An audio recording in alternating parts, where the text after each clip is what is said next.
मध्य प्रदेश की धरती पर कोई बिना छत के नहीं रहेगा। गरीबों के कल्याण का आज मेला लगा है।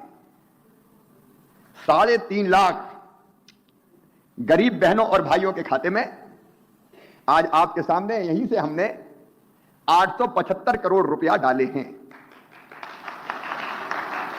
एक क्लिक करके 875 करोड़ रुपया आपके खाते में पहुंचा है और यह पैसा पहुंचा है मकान बनाने के लिए।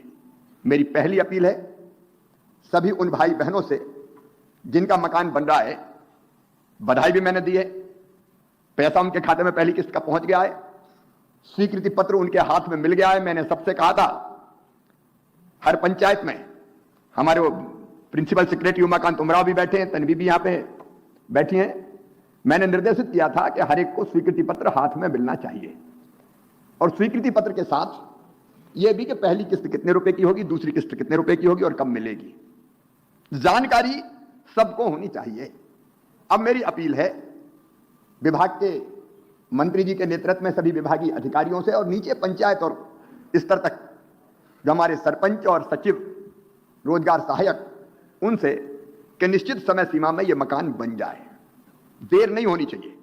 और चर्चा के दौरान मैंने यह बताया कि अगर यह सामग्री हम, कलेक्टर्स भी मुझे सुन रहे हैं, आप प्रधानमंत्री आवास योजना के लाभार्थियों को सुविधा से रेत मिल जाए, में मकान बन जाए। मकान का सपना हर एक इंसान का होता है, हर एक इच्छा होती है कि अपनी जिंदगी में एक अच्छा मकान बना दे जहां उनके बाल बच्चे आराम से रह सके। और 3.5 लाख परिवारों का वो सपना आज पूरा हो रहा है। मुझे बताते हुए खुशी है कि लगभग 35 लाख मकान, जिसमें मुख्यमंत्री आवास योजना के मकान भी सम्मिलित हैं, कुल मिलाके अभी महेंद्र सिंह जी बता रहे थे 30 लाख का टारगेट था, वो 2011 की जनसंख्या के आधार पर, वो जो डेटा है उसके आधार पर।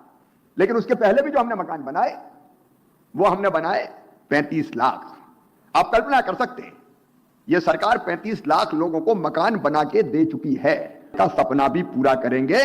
मध्य प्रदेश की धरती पर कोई बिना छत के नहीं रहेगा।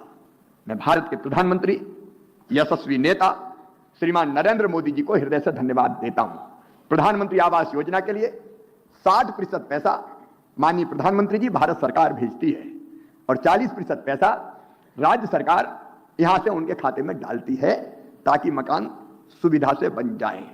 देखो मेरे बहनों और भाइयों, आज लाखों लोग जुड़े हैं, जिनके मकान बने वो भी जुड़े हैं, मेरे विधायक साथी भी जुड़े हैं, सांसद मित्र भी जुड़े हैं। मैं अपील विधायक साथियों से भी करना चाहता हूं कि आप जब भी दौरे पे जाएं, अपना कार्यक्रम में आवास योजना के मकान, प्रधानमंत्री आवास योजना के जाके देखें ही, ताकि कहीं कोई दिक्कत हो तो तत्काल पता चल जाए। एक बात हमारे मंत्री जी ने पहले ही कही थी, मैं फिर दोहरा के कहना चाहता हूं, पंचायत ग्रामीण विकास विभाग बहुत अच्छा काम कर रहा है, लेकिन अपवाद स्वरूप कहीं कहीं से कुछ शिकायत आती, और वो शिकायत इस बात की आती है कि किसी ने 5-10 हजार रुपया झटकार लिए। अब देखो खाते में पैसा क्यों डाल रहे हैं? खाते में पैसा इसलिए डाल रहे हैं कि सीधे आपके खाते में जाए बैंक में। लेकिन कहीं कहीं यह शिकायत मिलती है कि निचले स्तर पे बैंक में पैसा आ गया और मिलेगा तब जब 5,000 हमें दे दो, इस तरह की शिकायतें सुनने मिलती है। बहुत कम मिलती है, लेकिन मैं चेतावनी दे रहा हूं, अच्छा काम करने वाले हमारे कर्मचारी अधिकारियों को मैं बधाई देता हूं, उनके सहयोग से ही हम ये काम कर रहे हैं। लेकिन जरा भी किसी ने गड़बड़ किया, अच्छा कुछ तो दलाल रहते हैं, वो सरकारी कर्मचारी अधिकारी भी नहीं रहते और वही कई बार गड़बड़ करने का सोचते हैं। तो मैं सबसे कह रहा हूं कि ऐसी अगर कोई गड़बड़ करने की कोशिश करे तो शिकायत कर देना। मैं ऐसा अगर कोई मिल गया तो उसको नौकरी करने के लायक नहीं रहने दूंगा। नमस्कार जैन साथियों, स्वागत है आपका अपने YouTube चैनल पीके न्यूज में। लाडली बहना आवास योजना मध्य प्रदेश सरकार द्वारा चलाई गई एक प्रमुख योजना है, जिसमें मध्य प्रदेश की गरीब माताओं बहनों को आर्थिक रूप से सशक्त बनाने के लिए यह योजना चलाई गई है, ताकि मध्य प्रदेश में जितनी भी माताएं बहनें हैं जो झोपड़पट्टियों में निवास कर रही हैं, प्रत्येक माता बहन के पक्के मकान होने चाहिए, ताकि उन्हें बरसात के दिनों में इधर उधर ना भटकना पड़े और वह अपने परिवार के साथ एक खुशहाल जीवन जी सके।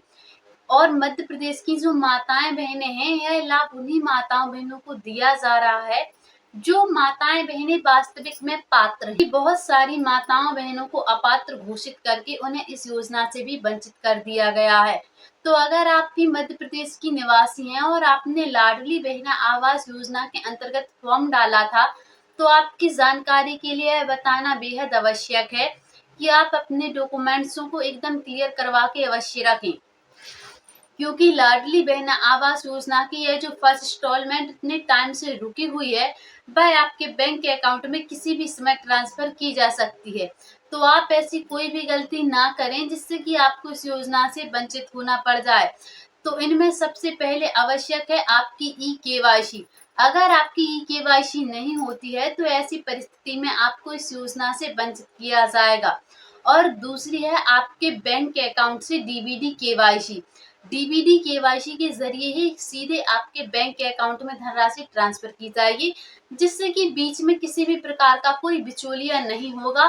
धनराशि सीधे माताओं बहनों के बैंक अकाउंट में ट्रांसफर की जाएगी, ताकि उन्हें किसी भी प्रकार की कोई दिक्कत ना हो और वह भी पक्के घरों में रह सकें।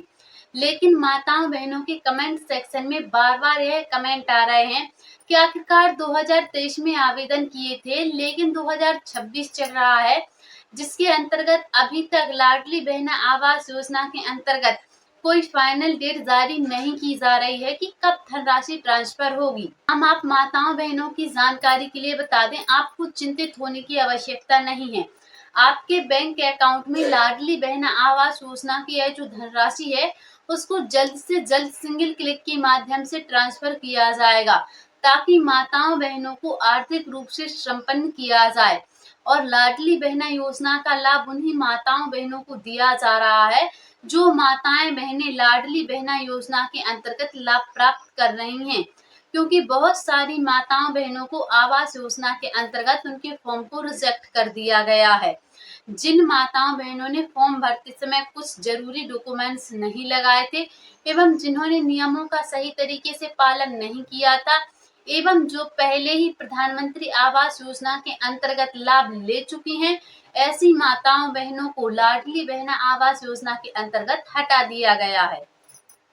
तो लाडली बहना आवास योजनाओं से जुड़ी समस्त जानकारियों को सबसे पहले देखने के लिए आप हमारे पीके न्यूज चैनल को सब्सक्राइब करके अवश्य रखें, ताकि हमारी माताओं बहनों को किसी भी प्रकार की कोई दिक्कत ना रहे और जानकारी सीधे उनके फोन में सबसे पहले उन्हें नोटिफिकेशन के जरिए मिल जाए, क्योंकि बहुत सारी माताएं बहनें ऐसी हैं जिन्हें योजनाओं के बारे में पता ही नहीं चल पाता है। और जिन माताओं बहनों ने लाडली बहना आवास योजना के अंतर्गत फॉर्म नहीं भरे थे, उनकी जानकारी के लिए बता दें, एक बार फिर से पोर्टल खोला जा रहा है, जिसमें जो माताएं बहनें रह गई हैं या फिर जिनके फॉर्मों को रिजेक्ट कर दिया गया है, उनके डॉक्यूमेंट्सों में कमी की वजह से वह माताएं बहनें आवेदन कर सकती हैं। तो लाडली बहना आवास योजनाओं से जुड़ी समस्त जानकारियों को सबसे पहले देखने के लिए आप हमारे पीके न्यूज चैनल को सब्सक्राइब करके अवश्य रखें। मिलते हैं फिर से किसी अगली जानकारी के साथ। अभी के लिए जय हिंद, जय भारत।